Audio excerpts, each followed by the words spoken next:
안녕하세요. 2025 대입 중 기회균형 특별전형에 대해서 설명하게 된 경기 지평고 교사 김한국입니다. 우선 기회균형 특별전형이 무엇인지에 대해서 한번 알아보도록 하겠습니다. 기회균형 특별전형을 직접 설명드리기 전에 대학 입학 전형은 일반 전형과 특별 전형으로 나눌 수가 있습니다. 일반 전형은 일반적인 모든 학생들을 대상으로 운영이 되는 보편적인 교육적 기준에 따라 학생들을 선발하는 전형이고요.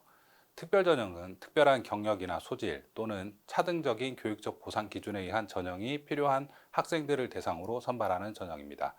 특별 전형은 정원 내 전형과 정원 외 전형으로 또 나뉘어질 수가 있는데요. 정원 내 전형은 대학 입학 전형 기본 사항에 의해 시행되는 특별 전형과 대학이 정한 기준에 의한 특별 전형으로 구성이 되어 있습니다. 정원 외 전형 같은 경우는 실질적인 배려가 필요한 학생들을 대상으로 선발될 수 있도록 운영이 되는 전형으로 이해를 하시면 좋겠습니다. 그러한 특별 전형의 종류는 지금 표에서 보시는 바와 같이 다양한 지원 자격들을 대상으로 운영이 되고 있습니다. 그래서 장애인 등 대상자부터 해가지고 대학에 따라서 예체능 계열이나 또는 어학 계열 또는 과학 계열 쪽에 특별한 소질을 지니고 있는 학생들을 대상으로 선발하는 특기자 전형까지 모두가 특별 전형에 해당이 되는데, 이 중에 기회균형 특별 전형으로 지정이 될 수 있는 지원 자격은 장애인 등 대상자부터 해서 만학도까지 저 지원 자격들을 대상으로만 기회균형 전형이 시행이 될 수 있습니다.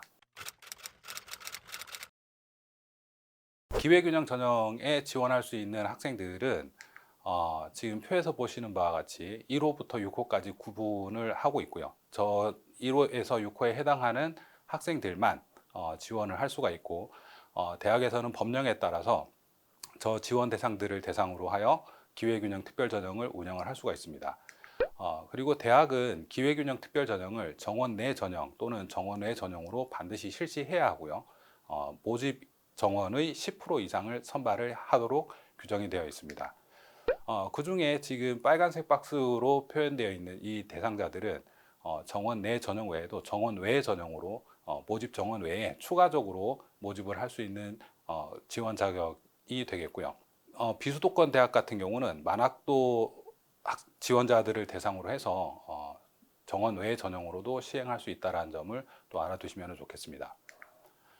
이런 지원 자격들은 법령으로 지원 자격을 제한을 하고 있기 때문에 특별 전형에 지원하고자 하는 학생들 또는 특별 전형의 지원 대상이 되는지 여부는 반드시 꼼꼼히 확인을 하셔야 합니다.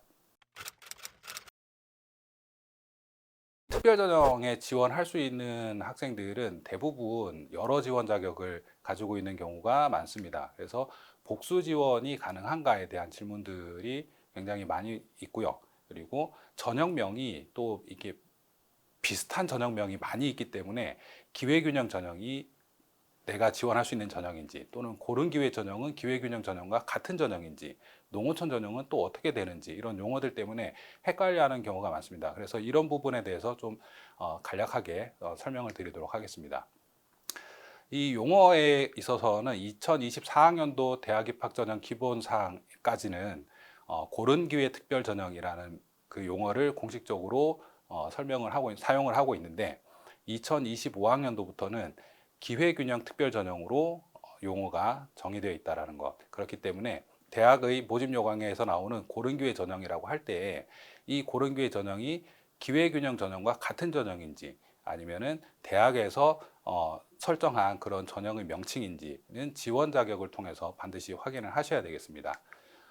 그리고 기회균형 특별전형의 경우에는 전체 모집 인원의 10% 이상을 선발해야 한다는 것, 앞서 말씀드렸듯이 이런 부분들을 실제로 지원하실 때에는 꼭 적극적으로 활용하셔야 할 필요가 있겠습니다. 세분 지원 자격을 확인해야 한다는 사항은 2025학년도 시행 계획을 통해서 살펴보도록 하겠는데요. 경희대학교의 경우에는 기회균형 전형을 시행을 합니다. 그리고 고려대학교는 고른기회 전형을 시행을 할 예정입니다. 이 전형 명칭만 보면은 두 전형은 서로 다른 전형으로 보이는데, 세부 지원 자격을 살펴보시면은 고려대학교의 고른기회 전형 세부 지원 자격에는 국가보훈 대상자, 농어촌 학생, 그리고 사회배려자, 그리고 자립지원 대상자 등을 대상으로 하고 있습니다. 그렇기 때문에 경희대에서 시행하는 기회균형 전형과 명칭이 다를 뿐이지 실질적으로는 두 전형 다 기회균형 특별전형에 해당한다라는 것을 알 수가 있습니다. 그리고 2025학년도 경희대 대입전형 시행계획안을 좀 더 살펴보면은 경희대학교의 경우에는 기회균형 전형을 수시에 학생부 종합전형으로 시행을 하고 정시에는 가군, 나군의 농어촌 전형과 수급자 등 그리고 특성화고 졸업자 등을 대상으로 해서 시행을 합니다. 그와 동시에 경희대에서는 고른기회 전형을 또 수시에 운영을 하는데요. 이 고른기회 전형의 세부 지원 자격을 보시면은 기회균형 전형과 지원 자격이 상이한 것을 아실 수가 있습니다. 그리고 앞서 살펴보셨던 고려대학교의 고른기회 전형과도 지원 자격에서 다른데 전형 명칭은 고려대학교의 명칭과 같지만 지원 자격이 다르기 때문에 고려대 고른기회 전형에 지원할 수 있다라고 해서 경희대 고른기회 전형에 지원할 수 있는 것은 아니다. 이런 부분들을 좀 주의를 하셔야 되겠고요. 그렇기 때문에 특별 전형의 지원 자격이 되는 경우라면은 대학별로 설정해둔 그 전형명을 보시기보다는 그 전형명에서 안내를 하고 있는 세부적인 지원 자격들을 반드시 확인을 하셔야 한다는 점을 꼭 주의하셔야겠습니다. 가톨릭 관동대학교의 대입전형 시행계획을 살펴보면은 가톨릭 관동대학교에서는 기회균형 전형을 학생부 교과 전형으로 운영을 합니다. 지원 자격으로는 지금 표에서 보시는 바와 같이 대부분의 기회균형 전형 지원 자격을 대상으로 운영을 하고요. 그리고 그 외 추가적으로 농어촌 학생 전형을 학생부 교과 전형 또는 예체능 계열의 경우에 실기 실적 전형으로 운영을 합니다. 그리고 기초생활 및 차상위 전형이 별도로 운영이 되고 만학도 전형이 학생부 종합 전형으로 운영이 됩니다. 이 경우에 있어 가지고 기회균형 전형에 농어촌 학생을 대상으로 하기 때문에 농어촌 지역에 있는 학생이라면은 기회균형 전형에 지원을 하실 수가 있고요. 그리고 기타로 또 추가적으로 정원외로 운영이 되고 있는 농어촌 학생 전형에 지원을 하실 수가 있습니다. 복수 지원이 가능한 거죠. 이 경우에 있어서도 한 가지 반드시 또 살펴보셔야 되는 게 모집 요강에는 복수 지원에 관한 안내사항 또는 수시 지원 시 또는 전형 지원 시 주의사항을 안내를 하고 있는데 만약에 이 가톨릭 관동대학교에서 하나의 전형 방법으로는 한 번만 지원이 가능합니다 라는 그런 유의사항이 기록이 되어 있다면 학생부 교과 전형으로 농어촌 학생 전형과 기회균형 전형이 운영이 되기 때문에 둘 중 하나만 선택해야 되는 그런 일이 생길 수 있습니다. 그렇기 때문에 지원 자격에 관한 부분뿐만 아니라 복수 지원이 어느 정도까지 가능한지에 대해서도 반드시 확인을 하셔야 합니다. 정시의 경우에는 광운대의 신입학 전형 주요 사항을 통해서 안내를 드리겠습니다. 광운대에서는 2025학년도에 정시의 기회균형 전형으로 정원 내 기회균형 전형으로 운영을 하고 그리고 기타로 정원 외 전형으로 농어촌 학생 전형, 특성화고 졸업자 전형, 그리고 특성화고 등을 졸업한 재직자 전형을 운영을 합니다. 하지만 정원 외 전형의 경우에는 수시 모집 미충원 결원이 발생했을 경우에만 운영이 됩니다. 그래서 만약에 수시 모집 기회균형 전형에서 농어촌 학생 지원자가 부족하다든지 아니면은 수시에서 결원이 발생하지 않아 가지고 정시의 농어촌 학생 전형에 2월 인원이 발생하지 않는다면은 당연히 지원하실 수가 없게 되는 거고요. 수시의 결원 인원이 발생을 해서 정시 정원외 전형으로 농어촌 학생 전형 또는 특성화고 졸업자 전형의 모집 인원이 2월이 된다면은 그때는 복수 지원이 가능하다라는 것을 알 수가 있습니다. 단지 이 부분에서도 앞서 말씀드렸다시피 복수 지원 가능 여부에 대해서 확인을 하셔야 한다는 점은 꼭 명심해 주시길 바랍니다. 기회균형 특별전형의 선발 인원이 얼마나 되는지는 표를 통해서 또 안내를 드리도록 하겠습니다. 기회균형 특별전형으로 선발하는 인원 중에 정원외 특별전형으로 선발을 하게 되는 경우에는 법령으로 선발 인원수를 제한을 하고 있습니다. 예를 들어서 농어촌 지역 및 도서벽지 학생을 대상으로 운영이 되는 농어촌 전형의 경우에는 연도별 입학 정원 대비 4% 이내 그리고 모집 단위별 입학 정원 대비 10% 이내 선발을 할 수가 있습니다. 이와 마찬가지로 특성화고 졸업자 전형이나 각종 특별 전형들이 모집 인원의 제한이 있기 때문에 일반 전형에 비해서 많은 인원을 선발하지는 않습니다. 그리고 정원의 특별 전형을 통해서 선발을 했을 경우에 미충원 결원이 발생을 하게 되더라도 그 인원들은 차차년도 2월 인원으로 모집을 할 수 없다라는 점을 좀 명심해 두셔야 되겠습니다. 이 인원들을 2025학년도에 기본 계획을 통해서 발표가 된 인원들을 살펴보면은 기회균형 선발 대상자 통합 전형으로 7,800명 이상을 선발을 합니다. 이 통합 전형이라고 하는 것은 어떤 전형이냐면은 지금 그 밑에 보이는 제1호부터 5호까지 또는 6호까지의 지원 자격들 중 둘 이상의 지원 자격 등을 대상으로 하여 선발하는 전형이라고 이해를 하시면 되겠고요. 그 밑에 있는 기초생활수급자 등을 대상으로 하는 기초생활수급자 전형, 이 경우에는 단일 지원 자격만을 대상으로 하기 때문에 통합 전형과 이런 단일 지원 자격을 대상으로 하는 단일 전형과는 지원 자격에 따라서 다소 좀 유불리가 발생할 수 있다는 점도 명심해 두시면 좋겠습니다. 이러한 모든 지원 자격을 통틀어서 기회균형 특별 전형으로 수시에 33,000명 이상을 모집할 예정이고요. 정시의 경우에는 수시보다는 모집 인원수가 상당히 적습니다. 하지만 앞서도 말씀드렸다시피 수시에서 미충원 인원이 발생했을 경우에 그 결원들은 정시로 이월이 될 수 있기 때문에 정시에 지원하고자 한다면 정시로 이월되는 인원이 어느 정도가 있는지, 그리고 내가 지원할 수 있는 그런 특별 전형에 이월 인원이 발생했는지 여부를 꼭 확인을 하시고 지원을 하실 필요가 있겠습니다. 전형 중에 지역인재 전형과 지역균형 전형이라고 있습니다. 이 두 전형도 명칭이 유사해서 헷갈릴 수가 있는데 이 두 전형은 엄연히 다른 전형입니다. 지역균형 전형의 경우에는 학교장이 추천하는 학생들을 대상으로 수도권에 소재한 대학에서 전체 모집의 10% 이상을 선발하도록 권장되는 전형이고요. 지역균형 전형을 운영할 경우에는 교과 성취도, 석차 등급을 우선적으로 고려하여야 한다고 명시하고 있습니다. 그렇기 때문에 이 지역균형 전형은 전국의 모든 학생들이 지원할 수 있는 전형이 되겠고요. 성취도와 석차 등급이 우선적으로 고려되기 때문에 학생부 교과 전형으로 운영이 된다고 이해하시면 좋겠습니다. 서울대학교 지역균형 전형 같은 경우는 명칭이 지역균형 전형과 동일하고, 그리고 학교장이 추천한 학생들을 대상으로 운영이 된다는 점에서 공통적이긴 하지만 선발하는 방법에 있어서 서울대학교는 학생부 종합전형으로 선발을 하기 때문에 타 대학의 지역균형 전형과 서울대학교의 지역균형 전형은 구별해서 이해를 하셔야 되겠습니다. 이러한 지역균형 전형과 지역균형 전형 외에 지역인재 전형은 해당 지방대학이 소재한 지역의 고등학교에서 입학부터 졸업까지의 모든 교육과정을 이수하고 졸업한 학생 또는 졸업 예정인 학생들을 대상으로 운영이 되는 전형이고요. 지방대학 및 지역균형인재 육성에 관한 법률에 따라서 운영이 됩니다. 해당 지역 범위는 6개의 권역으로 이렇게 구별이 되는데요.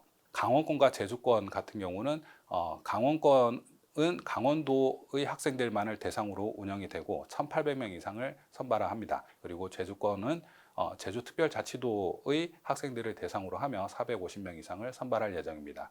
이 두 권역을 제외한 나머지 권역들은 둘 이상의 시도를 하나의 권역으로 묶어서 운영을 하게 되고요. 그리고 각 권역별로 5,000명 이상을 선발할 예정입니다. 의대, 치대, 약대, 한의대, 그리고 간호학과 같은 경우는 전체 모집 인원의 40% 이상 또는 30% 이상을 해당 지역 출신자들을 선발을 해야 한다라는 그런 규정을 두고 있기 때문에 실질적으로 지역 인재 전형으로 선발하는 인원수는 전체 모집 인원의 40%보다 더 많은 인원들을 선발을 하게 되기 때문에 지역에 거주하고 있는 학생들 중에 수도권 대학이 아니라 해당 지역에 있는 대학에 지원을 하고자 하는 학생들이라면 이 부분을 참고해 주시면 좋겠습니다. 기회균형 특별전형으로 지원하는 것이 유리한지 불리한지에 대해서 많이들 고민을 하십니다. 이러한 경우는 그 대학에서 발표한 입시 결과를 가지고 좀 살펴보도록 하겠는데요. 저소득층 전형 또는 기회균형 통합전형으로 통합전형의 50% 컷과 70% 컷을 일반 전형 50% 컷과 70% 컷과 비교를 한번 해보면은 보시는 바와 같이 상당히 많은 대학들 또는 많은 모집 단위에서 일반 전형보다 오히려 높은 컷 점수가 형성되는 것을 확인을 하실 수가 있습니다. 하지만 이것은 모든 대학이 다 동일하지는 않고요. 서울시립대라든가 세종대처럼 일반 전형보다 낮은 성적대에서 커트라인 점수가 형성되는 것을 확인을 하실 수가 있습니다. 그렇기 때문에 이 일반 전형보다 특별 전형으로 지원하는 게 유리하다라고 쉽게 말씀을 드릴 수가 없는 부분이 분명히 존재를 하고요. 그렇다고 하더라도 일반 전형의 저 커트라인 점수 같은 경우는 특목고 학생들의 성적이 반영되었기 때문에 상대적으로 낮아 보일 수 있다라는 것. 그래서 일반계 고등학교에 재학 중인 학생들이라면은 아무래도 보통 보편적인 학생들보다는 특별한 지원 자격을 대상으로 하는 이런 특별 전형에 지원하는 것이 다소 유리할 수도 있다라는 점을 고려해 주시면 좋겠습니다. 자연계 모집 단위의 경우는 일반계 모집 단위보다는 다소 좀 차이가 나기는 하지만 전반적으로 일반 전형에 비해 높은 그런 커트라인이 형성되는 것을 확인을 하실 수가 있습니다.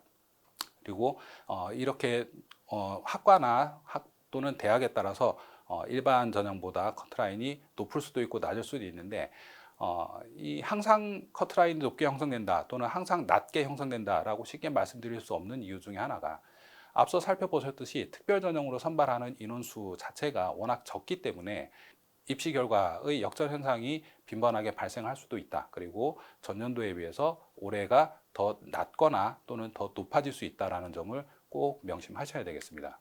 수시의 입시 결과와는 다르게 정시 같은 경우는 일반 전형에 비해서 특별 전형으로 지원하는 것이 확실히 유리한 것이 사실입니다. 왜냐하면 대부분의 대학에서 수시에 많은 인원들을 대부분의 학생들을 선발을 하고 있고 특히나 수능 성적이 우수한 학생들 중에 특별 전형에 지원할 수 있는 지원 자격을 갖춘 학생들이 대체로 수시에 좋은 입시 결과를 만들어내려는 그런 경향이 있기 때문에 정시에 지원할 수 있는 특별 전형에 지원할 수 있는 학생들 중에 우수한 수능 성적을 확보한 학생들이 적기 때문에 이런 모습이 많이 관찰이 되는데요. 이걸 통해서 말씀드릴 수 있는 것은 특별 전형으로 지원할 계획을 가지고 있는 학생들 또는 지원 자격이 되는 학생들이라면은 정시까지 반드시 고려하셔서 최고의 결과를 내는 것은 정시까지 고려했을 때 가장 좋은 결과를 낼 수 있다는 점을 알아두시면 좋겠습니다. 그리고 특별 전형으로 지원을 할 때 한 가지 주의하셔야 되는 게 광역 모집 대학에 지원할 경우 이때는 좀 주의를 하셔야 됩니다. 이 광역 모집 단위나 뭐 일괄 모집 이렇게 특별히 정의되어 있는 용어가 있지는 않지만 각 학과별로 모집 인원을 정해서 모집하는 경우와 다르게 둘 이상의 모집 단위를 통틀어서 묶어서 일정 인원을 모집하는 경우를 광역 모집이라고 지칭하도록 하겠습니다. 지금 보시는 사례는 가톨릭 대학교의 농어촌 전형의 한 사례입니다. 2022학년도의 경우에 사회복지학과, 심리학과, 사회학과 각 학과별로 3명 또는 2명을 모집을 했었는데 2023학년도에는 세 학과를 묶어서 6명을 모집을 하였습니다. 이 경우에 입시 결과가 어떻게 바뀌었냐면은 대기업 대입 상담 프로그램에 확인할 수 있는 사례를 가지고 살펴보도록 하겠는데요. 2022학년도 같은 경우는 세 학과 모두 9건의 지원 사례를 확인을 할 수가 있었고 각각의 학과들마다 합격생과 충원 합격생의 사례가 확인이 되었습니다. 하지만 광역 모집으로 시행한 2023학년도의 경우에는 심리학과와 사회복지학과에 지원한 사례 수가 그 전년도에 비해서 많이 늘었고요. 그리고 합격생의 경우에는 심리학과에 지원한 학생들이 4건의 최초 합격 사례가 확인이 됐고 사회복지학과에 지원했던 학생들 중에는 충원 합격 사례가 1건이 확인이 되었습니다. 그리고 사회학과 같은 경우는 지원 사례도 3건밖에 확인이 되지 않았고 합격 건수나 충원 합격 건수는 확인이 되지 않았습니다. 이러한 일이 발생하는 이유 중에 하나는 심리학과에 지원하려는 학생 또는 사회복지학과에 지원하려는 학생이 2022학년도에 비해서 모집 인원이 6명으로 늘었기 때문에 내가 지원하는 학과의 모집 인원이 6명으로 늘었다라는 잘못된 인식을 할 수가 있습니다. 그렇기 때문에 심리학과와 사회복지학과의 지원 건수가 상대적으로 늘었던 것으로 확인이 될 수 있고요. 사회학과 같은 경우는 심리학과나 사회복지학과보다는 상대적으로 선호도라든지 아니면은 지원하는 학생들의 성적이 낮은 그런 상황인데 그렇기 때문에 일반적으로 봤을 때 이 세 모집 단위 중에 상대적으로 선호도가 높거나 성적이 높은 학생들이 지원을 했던 심리학과에 지원한 학생들이 대부분 합격을 하게 됐고 다른 두 학과에 지원했던 학생들은 좋은 결과를 보지 못했던 것으로 예상을 해볼 수가 있겠습니다. 이렇듯이 광역으로 모집을 하는 경우 이런 대학에 지원하실 때는 내가 지원하려는 학과에 지원하는 학생들이 성적대가 어떻게 되는지 또는 선호도가 어떻게 되는지에 따라서 실제 결과에 유불리가 발생할 수 있다는 점을 참고하셔서 지원을 하시기를 바랍니다. 마지막으로 정리를 해보겠습니다. 특별전형에 지원을 하실 때에는 기회균형 특별전형뿐만 아니라 다양한 이제 특별전형에 지원하실 때에는 학생들이 가지고 있는 여러분들이 가지고 있는 다양한 지원 자격들을 적극적으로 활용을 하실 필요가 있습니다. 그리고 어떤 특별전형에 지원할 때의 경쟁력을 한번 고민을 해볼 필요가 있는데요. 앞서도 말씀드렸듯이 기회균형 통합전형으로 지원할 경우에 만약에 교과전형으로 운영이 되는 경우라면 아무래도 농어촌 지역에 거주하는 농어촌 학생들이 상대적으로 좀 경쟁력이 더 높을 거라고 생각이 되고요. 그 내신 성적뿐만 아니라 학교 활동들을 전반적으로 살펴보는 종합전형의 경우에는 특목고에 재학 중인 저소득층 학생들이 좀 더 상대적으로 높은 경쟁력을 가지지 않을까 하는 생각을 해봅니다. 그렇기 때문에 내가 지원하려는 전형이 어떤 방식으로 신입생을 선발하는지에 대해서도 같이 고려를 해주시면 좋겠고요. 특별전형에 지원을 하실 때는 반드시 모집 요강을 통해서 지원 자격에 해당이 되는지, 그리고 복수 지원은 어느 정도의 범위까지 해당이 되는지를 꼼꼼히 확인을 하셔서 지원을 하셔야겠습니다. 희망 대학이 있다면, 내가 정말 가고 싶은 대학이 있다면 소신껏 지원해 보실 필요가 있습니다. 그리고 복수 지원이 허용되는 범위 안에서 함께 복수 지원도 고려하실 필요가 있고요. 제가 앞서도 말씀드렸듯이 정말 최고의 결과를 내기 위해서는 정시까지 아주 진지하게 고민을 하셔서 입시를 준비하실 필요가 있다는 말씀을 드리고 싶습니다. 열심히 준비하셔가지고 항상 최고의 결과를 낼 수 있도록 해주시길 바랍니다. 감사합니다.